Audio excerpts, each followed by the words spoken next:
One of the main themes, there are a few, but in your film, The End of Meat, is the intersection of ideological, political, and economic business of meat. Mhm. Can you speak to where the three of those lap over, crossover in society? Yeah, well, basically, that's how I start the film. Hmm. Basically, an introduction on how factory farming evolved, and that there was this formation of the animal industrial complex. So there were these agricultural companies that were copying the techniques from the automobile industry. So Mm. from the Ford, the what's the line? The assembly line, basically. That's how it got popularized, and then we see all these companies that have grown with the industry. So we have all these feed suppliers and the fast food industry coming into it, and we see this entanglement with politics today. There's a lot of lobbyism, and that's basically the whole animal industrial complex. How interesting that they Mm. copied the automobile industry in that. I didn't realize that. Yeah, it makes sense. How do politics play a role in that? Oh, just through you know, there was a lot of clearing of land necessary just to feed the animals and to have grazing lands. And the person I spoke to in the film, which is a sociologist called David Nybert, and he says that was a lot of Native Americans were driven away from the lands just to clear the land for pastures and to make way Wow. for feed. So that's something that relates to the U.S. specifically. So I don't know how it was in other countries, but yeah. So just like akin to what we're doing today to the environment in clearing the Amazon rainforest to make room for cattle to graze. And correct me if I'm wrong, in your film, I think you said we've cut down 70% of the Amazon. Yep. So there's 30% left. What do the environmentalists say and the environmental science say when the other 30% is gone? What's going to happen?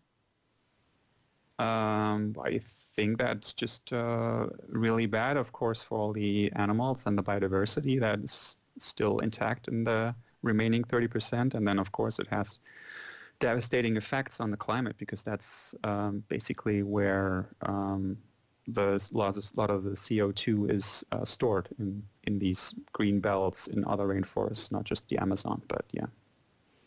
Okay. How does the movement compare in Europe, or specifically in Germany, if you prefer to talk about that, with the United States in terms of just acceptance and number of people and the foods that are available?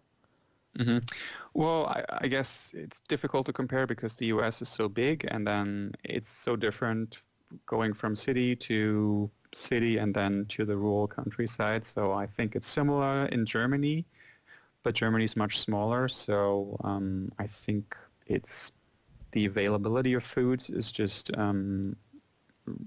really big right now. All the supermarkets have the basic vegan foods and then now even more. So, and all the restaurant chains, same thing. So I don't know how it is in the rural US area right now, but when I was there a few years ago filming, it was quite difficult to be vegan in certain places. Yeah, so in larger cities, it's much easier to be vegan than it is in the Midwest, where, well, it's hard to even be a healthy eater in some of the places here in the United States. So, I mean, you could be vegan in the middle of our country if you eat a lot of Oreos and Lorna Doones. Yeah, I mean, in food deserts, it's certainly hard to have access to fresh fruits and vegetables Yeah. and grains even. But yeah, I mean, I feel like it's. I don't know if I'm just deeper into it, and I'm just so much more relaxed about how to find the food and where to find the food. But I find nowadays it doesn't matter where I am in the U.S. I mean, you can find something anywhere, and the conversation is definitely going in the middle part of the country. Like now when I go to restaurants, the waitress or the waiter, they know what I'm talking about. They know if I say the word vegan. Whereas 10 years ago, I got some strange looks like that. That wasn't even a word in the English or language. it was vegetarian, right? and vegetarian meant you ate fish. Right. Yeah. So I think it's the blinders are coming off. People are very aware and open to it. And when you are a server, which I used to be in college, your goal is to please the customers. And I find that people are really nice. I mean, they want to help you out. They know what you're talking about, so they help you go through the kitchen and say, okay, you can have this, and this on the menu, and what they have back in the kitchen they can make you that's delicious. So I don't know. I feel really hopeful. Good. So thank you so much for tuning in today. If we helped you in any way, then click the subscribe button and let's keep hanging out together. We have so much more to share with you.